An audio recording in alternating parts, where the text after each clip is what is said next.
It's on agriculture sector, whether it has played its intended role in socio-economic development of Sri Lanka, an empirical investigation. The presenter is EGCD Bandara, undergraduate, Department of Agribusiness Management, Faculty of Agriculture and Plantation Management, Wayamba University of Sri Lanka.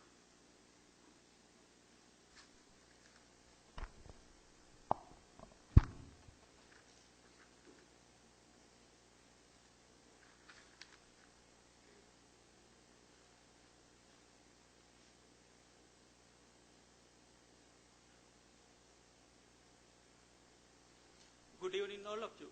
I am Chamila Danushka Bandara, Department of Agribusiness Management, Faculty of Agriculture and Plantation Management, Wayamba University of Sri Lanka. Has the food and agriculture sector played its intended role in socio-economic development in Sri Lanka? An empirical investigation. This is my content. Let's move to the introduction of my presentation. In ancient times, vast majority of fellow citizens in Sri Lanka were involved with cultivation of in ancient times, vast majority of fellow citizens in Sri Lanka involved with cultivation of paddy and other field crops. And at that time, there was an agriculture-based economy in Sri Lanka. And because of that, agriculture sector was given a higher contribution to the Sri Lankan economy.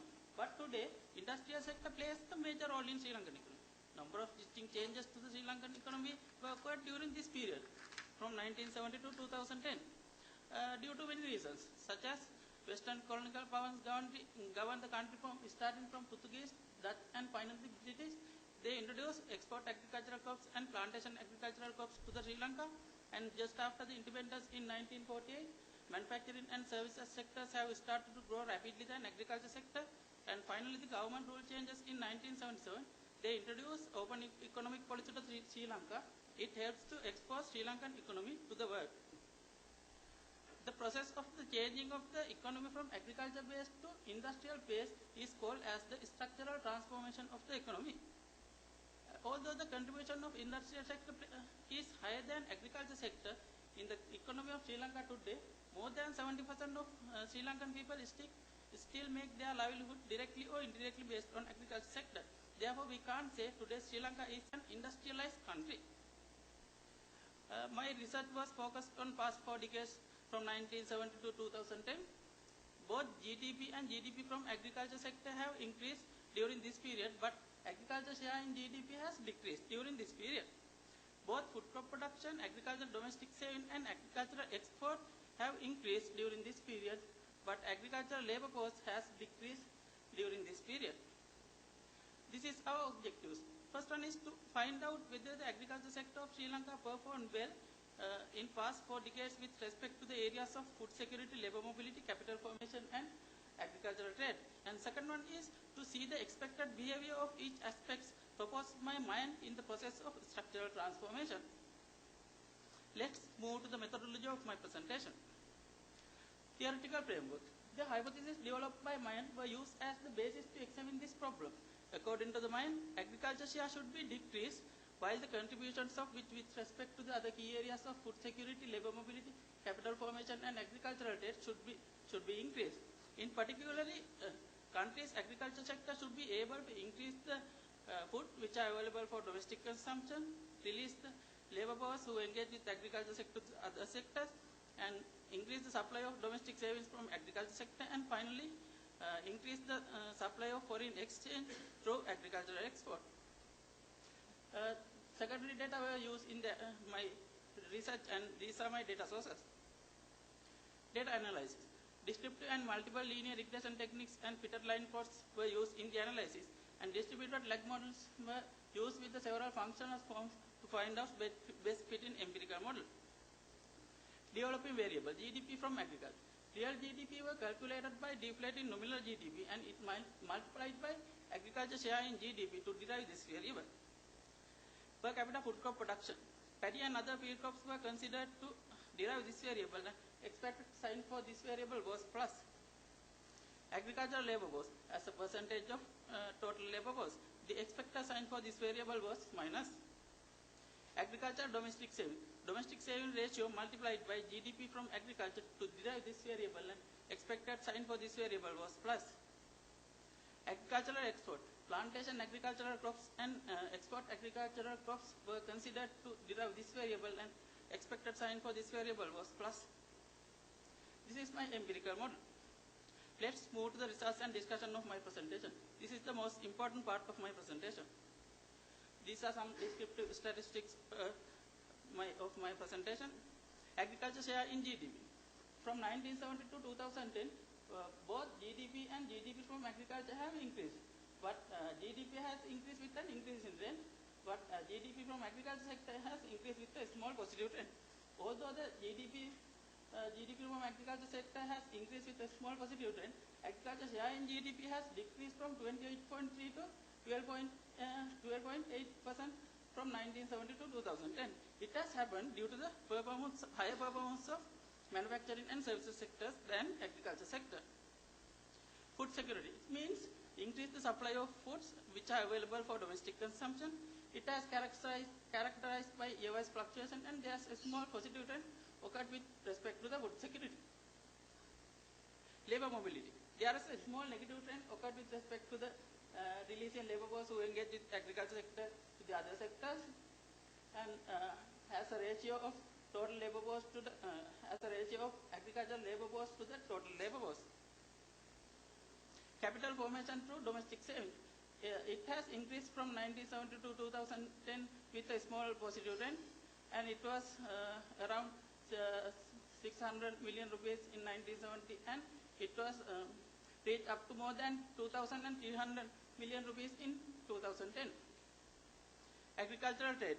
It has increased with an increasing rate from 1970 to 2010, but it was much prominent just after the introduction of open economic policy to Sri Lanka.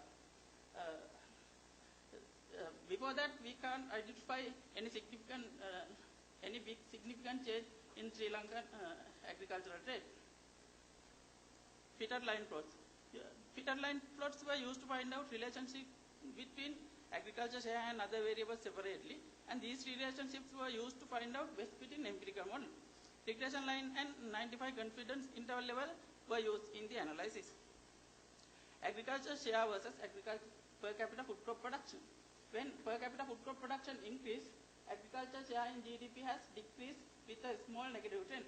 There are a small number of data can be observed with the confidence interval level. Therefore, we can say food security has slight correlation with agriculture share in GDP. Agriculture share versus agricultural labor force. When agricultural labor force increased, agriculture share in GDP has also increased. But according to the mind, he said that when labor mobility increased, agriculture share in GDP has decreased. According to this figure, here to here, agricultural labor force decreased. In other terms, labor mobility increased. Then agriculture share in GDP has decreased. Agriculture share versus agriculture domestic saving. When agriculture domestic saving increased, agriculture share in GDP has decreased with a small negative trend.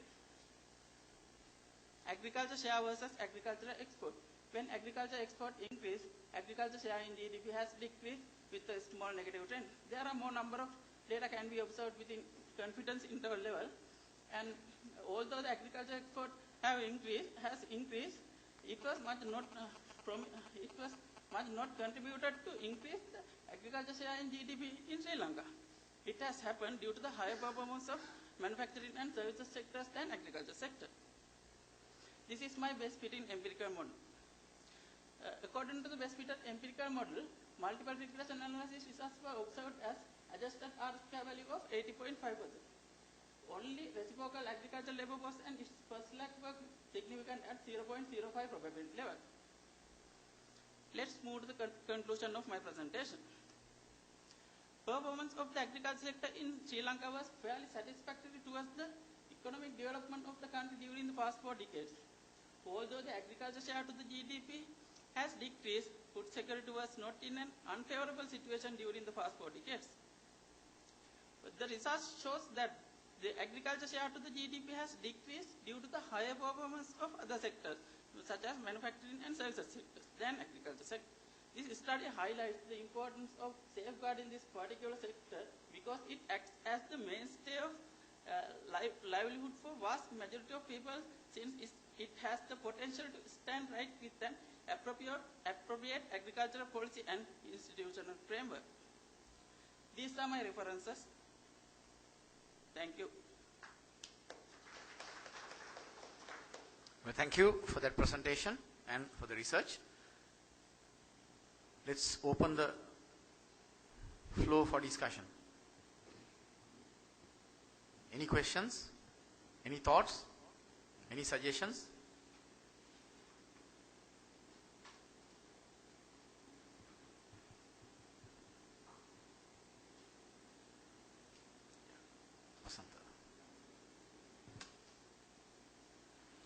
Well, it appears that there is none, but let me ask a question from my side.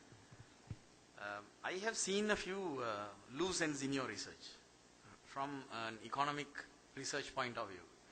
Maybe you can think of tightening those loose ends. I see you are using rupees and cents values in your trend analysis. You are doing a trend analysis with time variable in the x-axis and rupees and cents, whether it is exports or whether it is GDP or whether it is income, earnings, anything. Now, be careful when you do that, because even without a kilo of more production, your trends can be positive because of increasing prices, even in real terms. Okay? You might say, okay, when I take the constant prices, it doesn't happen. No, because when the global flow increases, this can happen. So, unless you are very careful in trying to define your time series equation, you might probably end up in kind of contradictory results. The second thing is, you are saying 70% of the livelihood in Sri Lanka is agricultural. Directly or indirectly based on agriculture. Well, on the other hand, you are saying labor force participation is only 17%. Now, if the labor force participation in agriculture sector is only 17%, that means 83% of the labor is in the non-agricultural sector. So, when you say that, it prompts me to kind of question whether your estimation of 70% dependent on agriculture is a outcome of your research, or is it borrowed from somewhere, or it's a kind of a misnomer. I don't know. I'm not challenging it, but you yourself are giving me a kind of a gun to attack, right? So it's a kind of a thing that you've got to work on. The third thing I saw was that you're going and defining your model and trying to get a significant results through the model. So you're more model driven than objective. So be careful with that. Generally the tendency of using econometrics is very good, but on the other hand, if you don't really get into the real flow of it, you may be adding or deducting or playing with the variables, so that finally your model might become significant and you give the expected signs rather than just getting into the crux of the problem. Why I am saying that is, after the model, what are your outcomes through the model? That's my question. Most of the things that you said were possible for me to say even without the model. Agricultural sector GDP share coming down, well, because other sectors are growing up. That is not coming out of your model. Right? You are saying agricultural share is coming down. Okay, so where is it coming from your model? It's not coming from your model. So even without the model, I can say those things. So when I say those things without the model, the validity of the model becomes questionable. But I'm not saying that what you have done is wrong. But be very careful when you develop it and base it up. Good work. Thank you, sir. Any other comments on that?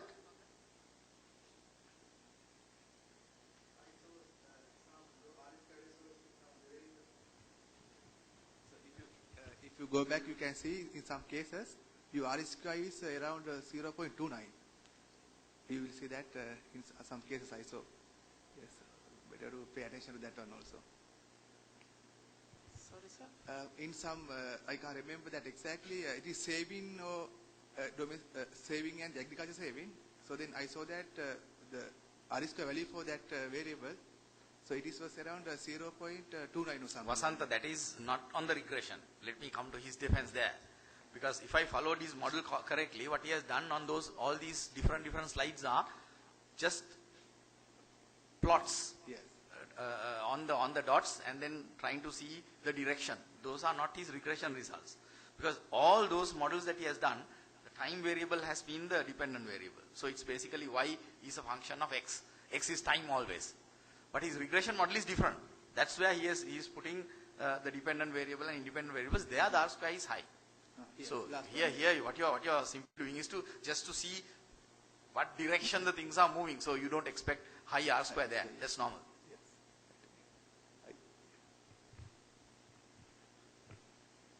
Okay. Any other questions? Right. Thank you very much. Thank you, sir. So I think we have come to the closure of the session. It was a very interesting session, and I think we have had a few, kind of brainstorming kind of discussions as well. And in conclusion, from the chair side, let me thank all the presenters for their very valuable comments and contributions and analysis, and also for the audience who threw very valid and pertinent questions, so that probably your future research and development would be, guided and supported. From my side, having listened to your overall presentations and research outcomes, let me give you a kind of a piece of advice to all. I mean, I'm not a kind of very senior academic to teach you on what kind of things that you should look into, but with my little experience, when you make a presentation of this nature, try to focus on 3 things only. If you're trying to give the background too much or give the things that you did, reading and other things and all, with 10 minutes, what you would lose is you will not have time to make your essence of presentation of what you did. Now that's very important if you do not focus on. The 3 things that you have to focus: research methodology, then explain exactly what you did based on your model. That means your results and analysis and results. Then 3, the interpretation. So these 3 things are very essential in a research presentation. So what I invite you, all of you, to look into, go back and think back and see to what extent you highlighted or you emphasized or underlined those 3 in your presentations. And that in your future work, in your future presentation, that will come handy. What is your methodology? You can mention in one sentence, this is my research problem, and this is what I wanted to do, and these were the lacunas of current research. Okay, that might probably take 1 minute, 2 minutes, not more than that. And then straight go into your methodology.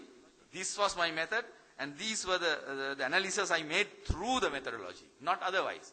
Your methodology, this was the methodology I used, and using that methodology, these were the things that I did as my analysis and my outcomes. And last, maybe take 2, 3, 4, 5 minutes out of 10 to discuss and interpret. This is my outcome. With that outcome, this is what I find, and this is what is different to what the others have found, and these are the policy relevant implications of that. So, if you want to say these are the shortcomings of my presentation also, or research, and stop it. That would, I think, come very, very, very, very handy. Okay? Thank you very much, ladies and gentlemen. It was educative exercise for me also, and I think it was very eye-opening kind of presentations for many. I hope all of you would give a hand to the presenters once again. And also, big thanks for the Kotalawala Defense University for organizing this research symposium and also inviting me to chair this very important and valuable session. Thank you very much.